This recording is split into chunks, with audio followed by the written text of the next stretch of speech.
اتنی دیر لوگوں کو یرغمال بنا کے رکھا، روٹ ان کا کچھ اور تھا، چلے یہ کہیں اور گئے، کیا دکھانا چاہ رہے ہیں آخر یہ؟ کہ آپ یہ روٹ اس لیے اختیار کرنا چاہتے ہیں کہ ایک دفعہ پھر جی ایچ کیو جائیں، ایک دفعہ پھر 9 مئی کریں یہاں پر، تو اس کا کوئی جواب نہیں تھا. لیکن ارادے ان کے یہی ہیں. یہ عمران خان کے لیے کچھ بھی نہیں کر رہے. یہ عمران خان کے لیے مشکلات پیدا کر رہے ہیں، اپنی پارٹی کے کارکنوں کے لیے مشکلات پیدا کر رہے ہیں. بیرسٹر گوہر معاملہ فہم آدمی ہے، چاہتے ہیں کہ عمران خان کی رہائی کے لیے کچھ ہو، لیکن انہیں پتہ ہے کہ بات مذاکرات سے ہوگی. سہیل آفریدی صاحب کو کوئی پرواہ نہیں ہے کہ وہاں پہ کوئی سڑک بنی ہے، کوئی پل بنا ہے، کوئی بند بنا ہے، قیمتیں کیسی ہیں، الیکٹریسٹی کے کیا مسائل ہیں، عام آدمی کن مشکلات سے گزر رہا ہے.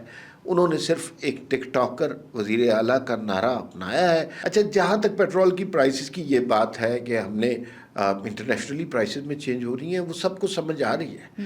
لیکن جو لیوی آپ نے ایڈ کیا وہ خوف کا سبب بن گیا. جمعے کا دن مبارک دن ہوتا ہے، لوگ صبح ایک دوسرے کو جمعے کی پہلے مبارکباد دیا کرتے ہیں. اب خوف سے لوگ لرزتے ہیں کہ کیا ہو جائے گا آج پیٹرول کی پرائسز، اور اگر آپ 20 روپے بڑھا کے 3 روپے کم کر دیں گے تو یہ لوگوں کے لیے ریلیف نہیں ہے. آپ انٹرنیشنل پیٹرول کی پرائسز کے پیچھے رہ کر چھپ کر اگر لیوی میں اضافہ کرتے جائیں گے، آئی ایم ایف ہمارا گلا کاٹتا رہے گا، تو حکومت کہاں سے ہے؟ تو پھر تو آئی ایم ایف کی حکومت ہوئی کہ وہ جو برف تھی پاکستان اور یو اے ای کے تعلقات میں، وہ اب پگھل رہی ہے، تعلقات میں دوبارہ گرمی آ رہی ہے، اور یہ ضروری ہے.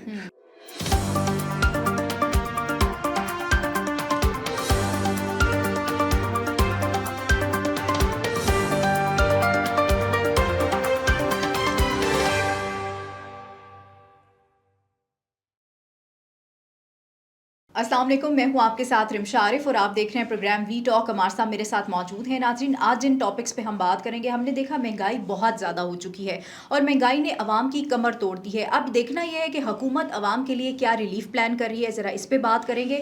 اور کل رات جو 26 نمبر پہ تحریک انصاف نے ایک ڈرامہ لگایا تھا، اس پہ بھی بات کریں گے.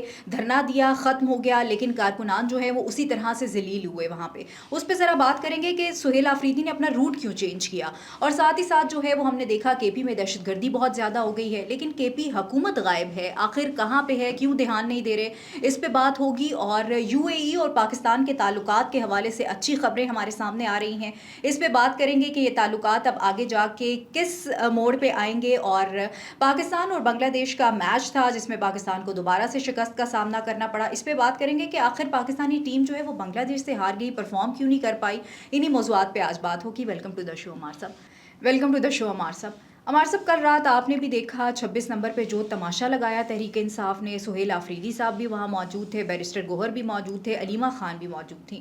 اتنی دیر لوگوں کو یرغمال بنا کے رکھا، روٹ ان کا کچھ اور تھا، چلے یہ کہیں اور گئے، کیا دکھانا چاہ رہے ہیں آخر یہ؟ اچھا بھائی، بات یہ ہے کہ میں یہ سمجھتا تھا کچھ عرصے پہلے کہ وہ جو پاکستان میں اس طرح کی سیاست، ہڑتالیں، لانگ مارچ اور دھرنے، یہ ختم ہو گئے ہیں. ملک کو تھوڑا سا سکون ملا ہے، لوگوں کو تھوڑا سا آرام ملا ہے. لیکن تحریک انصاف کو لوگوں کا سکون پسند نہیں. کل پھر انہوں نے وہی حرکت کی.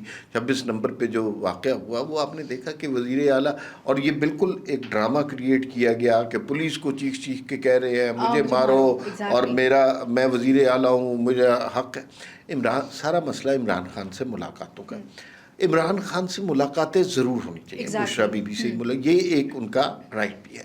لیکن مسئلہ یہ ہے کہ جب وہ ملاقات کے بعد ایک کوئی اینٹی پاکستان سٹیٹمنٹ دیتے ہیں، وہ کوئی ملک بھی افورڈ نہیں کر سکتا. پاکستان جس وقت اس کرنٹ سچویشن میں تو بالکل افورڈ نہیں کر سکتا، اور کبھی بھی افورڈ نہیں کر سکتا کوئی پاکستان کے خلاف بات کرے.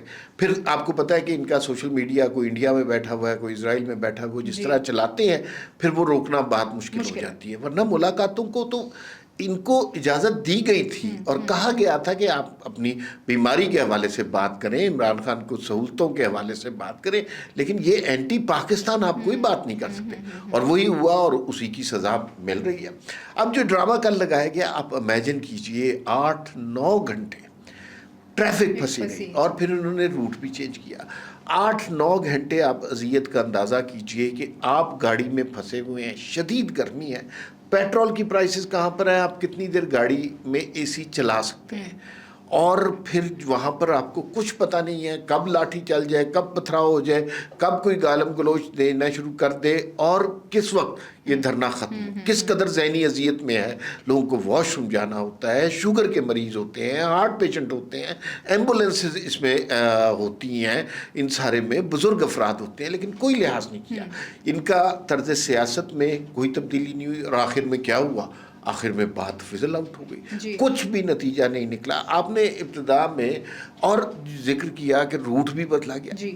یہ وہ روٹ ہے جو آپ اڈیالہ جانے کے لیے وہ رستہ استعمال کرتے ہیں جو جی ایچ کیو سے گزرتا ہے. طیب بلوچ جو بڑے آج کل پرومیننٹ صحافی ہو رہے ہیں، انہوں نے تو سوال بھی کر دیا اور انہوں نے واضح طور پہ پوچھا کہ آپ یہ روٹ اس لیے اختیار کرنا چاہتے ہیں کہ ایک دفعہ پھر جی ایچ کیو جائیں، ایک دفعہ پھر 9 مئی کریں یہاں پر. تو اس کا کوئی جواب نہیں تھا، لیکن ارادے ان کے یہی ہیں. اور میرے خیال میں اس طرح کے دھرنوں سے، اس طرح کی کاوشوں سے یہ عمران خان کے لیے کچھ بھی نہیں کر رہے. یہ عمران خان کے لیے مشکلات پیدا کر رہے ہیں، اپنی پارٹی کے کارکنوں کے لیے مشکلات پیدا کر رہے ہیں. وہ علیمہ خان کا میں سن رہی تھی جب بیرسٹر گوہر آئے تو کسی نے ان کو کہا کہ بیرسٹر گوہر صاحب بھی آ گئے، تو علیمہ خان نے کہا کہ ہاں کوئی محسن نقوی کا کوئی پیغام لے کے آئے ہوں گے کیونکہ یہ محسن نقوی کے بڑے قریب سمجھے جاتے ہیں. اچھا، واحد آدمی ہے تحریک انصاف میں جو سمجھداری کی بات کرتے ہیں وہ بیرسٹر گوہر ہے. باقی تو سارے شعور والے ہیں، باقی تو سارے شعور والے ہیں، اور وہ شعور جو ہے جہالت کو کہتے ہیں شاید. تو بیرسٹر گوہر معاملہ فہم آدمی ہے، چاہتے ہیں کہ عمران خان کی رہائی کے لیے کچھ ہو، لیکن انہیں پتہ ہے کہ بات مذاکرات سے ہوگی. ریاست کے خلاف ڈنڈا اٹھائیں گے تو آپ کبھی بھی نہیں جیت سکتے. آپ دیوار سے ٹکر ماریں گے تو آپ کا سر پھٹے گا. تو بیرسٹر، اچھا یہ صرف بیرسٹر گوہر کے خلاف نہیں ہے، علیمہ خان ہر شخص کے خلاف جو پرومیننٹ ہے اس کے خلاف ہے، اور ان کو اپنی اجارہ داری قائم کرنی ہے.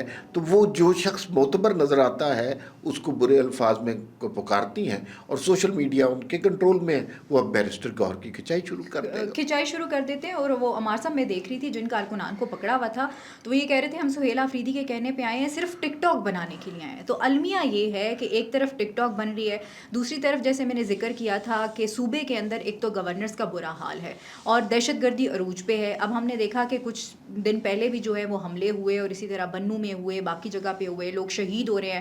سہیل آفریدی صاحب وہاں کوئی دھیان نہیں دے رہے، وہ سر جھکائے علیمہ خان کے سامنے کھڑے ہیں. آج بھئی ہمارے دوست مزمل سہروردی کا ایک بہت اچھا کالم چھپا ہے اسی موضوع کے حوالے سے کہ دہشت گردی کی کیا صورتحال ہے اور وزیر اعلیٰ کیا کر رہے ہیں. دیکھیے انہوں نے بڑے اچھے الفاظ میں کہا کہ دہشت گردی کا مقابلہ صرف بندوق سے نہیں ہو سکتا، 2 طریقوں سے ہوتا ہے. ایک طریقہ یہ ہے کہ آپ ریاستی بیانیہ کریٹ کرتے ہیں، آپ اپنی گورننس امپروو کرتے ہیں، آپ لوگوں کو جو بے چین ہیں ان کو مطمئن کرتے ہیں. دوسرا طریقہ یہ ہے کہ آپ کی مسلح افواج، آپ کی سیکیورٹی کے ادارے دہشت گردوں کا قلع کما کرتے ہیں. جب تک یہ دونوں چیزیں اکٹھی نہیں ہوں گی آپ کے معاملات حل نہیں ہوں گی. کے پی کے میں کیا سچویشن ہے کہ ہمارے پولیس کے جوان، فوج کے جوان، رینجرز کے جوان، سیکیورٹی فورسز کے جوان بڑی دلیری سے دہشت گردوں کا مقابلہ کر رہے ہیں. شہادتیں بھی ہو رہی ہیں اور بہت شہادتیں ہو رہی ہیں، لیکن ان کے جذبے میں کوئی کمی نہیں ہے، ان کا عزم اسی طرح ہے. لیکن دوسری جانب جب ہم دیکھتے ہیں کہ اس علاقے کی گورننس کا کیا حال ہے، سہیل آفریدی صاحب کو کوئی پرواہ نہیں ہے کہ وہاں پہ کوئی سڑک بنی ہے، کوئی پل بنا ہے، کوئی بند بنا ہے، قیمتیں کیسی ہیں، الیکٹریسٹی کے کیا مسائل ہیں، عام آدمی کن مشکلات سے گزر رہا ہے. انہوں نے صرف ایک ٹک ٹاکر وزیر اعلیٰ کا نعرہ اپنایا ہے. اور عمران تھوڑے عرصے کے بعد جب ان کی شہرت کم ہونے لگتی ہے وہ عمران خان کی رہائی کے لیے ایک ڈرامہ کرتے ہیں، ان کی شہرت سوشل میڈیا پہ بحال ہوتی ہے، انہیں کوئی غرض نہیں ہے. اب آپ امیجن کیجئے کہ کے پی کے عوام بڑے محنتی باشعور لوگ ہیں، اگر وہاں پر نہیں ہو رہی ان کی بہتری، اگر جابز وہاں پر نہیں ہیں، اگر وہاں پہ صوبے کے حالات ٹھیک نہیں ہیں، مہنگائی بڑھتی جا رہی ہے، تو اس سچویشن میں لوگوں میں فرسٹریشن آئے گی. لوگ وہ والا بیانیہ نہیں کریٹ کر سکیں گے جو دہشت گردی سے لڑنے کے لیے ضروری ہے. ایگزیکٹلی. اور لوگ آلریڈی اتنے زیادہ فرسٹریٹڈ ہے، مہنگائی عروج پہ ہے، جیسے میں نے بات کی تھی کہ کمر توڑ دی ہے مہنگائی نے لوگوں کی. عمار صاحب حکومت کیا کر رہی ہے؟ اچھا، بالکل درست آپ کا اعتراض ہے. مہنگائی صرف کے پی کے میں نہیں ہے، مہنگائی سارے پاکستان میں، اور مہنگائی کی وجہ پیٹرول کی پرائسز.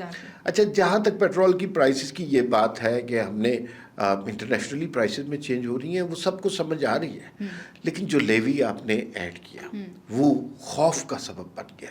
اب آپ امیجن کیجئے، میں مثلا ایک بڑی عجیب سی مثال ہے، یہ جو فری کے دسترخوان لوگوں نے لگائے ہوتے ہیں، یا بحریہ کا دسترخوان ہوتا ہے، یا لوگ سیلانی والے کراچی میں دیتے ہیں، مطلب فری کھانا مل رہا ہوتا ہے، اس قطار میں پہلے مزدور لوگ ہوا کرتے تھے، اب آپ ان کی قطاریں دیکھیں، اس میں سفید پوش لوگ بھی کھڑے ہوتے ہیں، اس لیے کہ لوگوں کے لیے تو وقت کی روٹی کمانا، کھانا مشکل ہوتا جا رہا بالکل ایسا ہی ہے۔ پیٹرول کی پرائس بڑھتی ہے، ہر چیز کی پرائس بڑھ جاتی ہے، حکومت کو اس کے اوپر کنٹرول کرنا ہے، عوام کو کوئی ریلیف دینا ہے۔ جمعے کا دن مبارک دن ہوتا ہے، لوگ صبح ایک دوسرے کو جمعے کی پہلے مبارکباد دیا کرتے ہیں، اب خوف سے لوگ لرزتے ہیں کہ کیا ہو جائے گا آج پیٹرول کی پرائسز، اور اگر آپ 20 روپے بڑھا کے 3 روپے کم کر دیں گے تو یہ لوگوں کے لیے ریلیف نہیں ہے۔ اب ہر چیز کی قیمت، بجلی کی پرائسز آپ انکریز ہو رہی ہیں، اور لوگ صرف نعرے سن رہے ہیں، تنخواہ دار طبقے کے اوپر ٹیکس اتنا زیادہ لگ گیا ہے، ان کی زندگی اجیرن ہو گئی ہے، تو کسی نہ کسی سٹیج پر حکومت کو یہ فیصلہ کرنا پڑے گا کہ ہم نے آئندہ الیکشن میں بھی جانا ہے۔ یہ ٹھیک ہے کہ آپ کو تمام تر سپورٹ حاصل ہے، یہ ٹھیک ہے کہ ایک ہائیبرڈ نظام موجود ہے، یہ ٹھیک ہے کہ آپ کو تائید حاصل ہے طاقتور اداروں کی، لیکن آپ نے بھی تو کچھ کرنا ہے نا۔ آپ حکومت پاکستان جو اب اپنی سفارتی اور عسکری کامیابیوں کے پیچھے نہیں چھپ سکتی، یہ بات ٹھیک ہے، ہم نے عسکری طور پر بڑی کامیابیاں حاصل کی، ہم نے سفارتی طور پر بہت کامیابیاں حاصل کی، لاجواب کام کیا، بے مثال کام کیا، تعریف ہونی چاہیے، لیکن ان کامیابیوں کے پیچھے چھپ کر آپ عوام کے لیے ریلیف نہ کریں، یہ تو مناسب بات نہیں ہے۔ عوام کو ریلیف دینا آپ کا فرض ہے اور آپ کو دینا چاہیے، اور ریلیف اس وقت ہوگا جب سستی روٹی ملے گی، سستا آٹا ملے گا، سستی بجلی ملے گی، پیٹرول کی قیمتیں کم ہوں گی۔ آپ انٹرنیشنل پیٹرول کی پرائسز کے پیچھے رہ کر چھپ کر اگر لیوی میں اضافہ کرتے جائیں گے، آئی ایم ایف ہمارا گلا کاٹتا رہے گا، تو حکومت کہاں سے ہے؟ تو پھر تو آئی ایم ایف کی حکومت ہوئی، تو حکومت کو انٹروین کرنا پڑے گا۔ یہ جو بجٹ ہے یہ بہت کریٹیکل ہے، اگر اس کے اندر عوام کو ریلیف نہیں ملتا تو میرے خیال میں یہ تو لاوا پک رہا ہے، لوگ بہت سخت ناراض ہیں، لاوا پک رہے، اور ایک دم سے ہمارے سب یہ پھٹے گا نا تو اس حکومت کے لیے بہت مشکل ظاہر ہے، کیونکہ جب آپ بیسک نیڈز ہی پوری نہیں کر رہے لوگوں کی تو وہ پھر یہی مسلم لیگ نون کی حکومت جب آتی تھی، لوگوں کو توقع ہوتی تھی پرائسز کم ہوں گی، بڑے پروجیکٹس لگیں گے، لوگوں کے لیے بہتری ہوگی، روزگار ہوگا، کچھ بھی نہیں ہو رہا، کچھ بھی نہیں ہو رہا۔ مجھے یوں لگتا ہے ہم ڈے ٹو ڈے ایک جنگ کی سی صورتحال میں ہیں، آج یہ کر لیا، آج وہ کر لیا، لیکن جو لوگوں کو ریلیف دینے کا پلان ہے اس کے بارے میں لانگ ٹرم سوچنا پڑے گا۔ نہیں سوچیں گے تو یہ ابھی الیکشن آنا ہے نا، لوگوں کے ذہنوں پر جو زخم مہنگائی نے لگائے ہیں وہ ان کے ذہنوں پر نقش ہوتے ہیں۔ حکومت کو بس یہ سوچنا ہے کہ مہنگائی کی جنگ سے کیسے لڑنا ہے، ہمارے صاحب یہ بہت امپورٹنٹ چیز ہے۔ ایک طرف ہم یہ چیزیں دیکھ رہے ہیں، لیکن اس میں نا ایک بات میں آپ کی اجازت سے ایڈ کر دوں، دیکھیے ایک جنگ ہم سرحدوں پر لڑتے ہیں، ایک جنگ ہم دہشت گردوں سے لڑتے ہیں، وہ جنگ ہم جیت رہے ہیں، لیکن عوام کے دل جیتنے کے لیے بھی تو آپ نے کچھ کرنا ہے نا، وہ تو حکومت کا کام ہے، ایگزیکٹلی، وہ تو فوج نے نہیں کرنا نا، بالکل ایسا ہی ہے، وہ سیکیورٹی اداروں نے نہیں کرنا، تو بھائی آپ رسپانسبل ہیں، تو خدا کے لیے اس کے بارے میں کچھ سوچئے۔ 2029 میں الیکشن ہوتے ہیں جہاں پہ بھی لوگوں کو یہ باتیں یاد رہتی ہیں، مشکل ہو جائے گی، آپ کو عوام کو ریلیف دینا سوچنا ہوگا حکومت کو۔ اچھا، ہمارے صاحب یو اے ای اور پاکستان کے تعلقات کے حوالے سے بھی اچھی خبریں آ رہی ہیں، کامران یوسف نے بھی آج ٹویٹ کیا ہوا تھا، میں ان کا ٹویٹ دیکھ رہی تھی، انہوں نے کہا کہ بڑے اچھے تعلقات بننے جا رہے ہیں، اور یو اے ای کو یہ ریئلائز ہو گیا ہے کہ پاکستان جو ہے وہ خطے میں بڑا اہم ہو گیا ہے۔ اب دیکھیے کچھ عرصے سے تعلقات میں کچھ تلخی آ گئی تھی، ہم لاکھ اس بات کو کہیں کہ یو اے ای نے اپنے پیسے واپس مانگے اور پاکستان کا فرض تھا وہ پیسے واپس کرنا چاہیے، ہم نے واپس کیے، کوئی اس میں ظاہر ہے کوئی نہیں۔ ٹائمنگ پہ تھوڑا سا ہمیں تھا کہ اس وقت پاکستان کے معاشی حالات اتنے بہتر نہیں تھے، پاکستان دنیا کے میں ثالثی کروا رہا تھا، ہمیں پیٹرول کی بڑھتی قیمتیں کا معاملہ درپیش تھا، اس وقت نہ مانگتے، آپ کے پیسے تھے، ہم نے دینے تھے تھوڑے عرصے بعد، لیکن کچھ تعلقات میں سردی سی آ گئی تھی۔ کامران یوسف جو ہمارے بڑے باکمال صحافی ہیں، اور میرے خیال میں امریکہ ایران جنگ کے حوالے سے اس سے بہتر رپورٹنگ شاید ہی کسی نے کی، انہوں نے یہ خوشخبری سنائی ہے کہ وہ جو برف تھی پاکستان اور یو اے ای کے تعلقات میں وہ اب پگھل رہی ہے، تعلقات میں دوبارہ گرمی آ رہی ہے، اور یہ ضروری ہے، مسلم ممالک ہیں، ایک دوسرے کا خیال کرنا چاہیے۔ دوسرا، بے تحاشا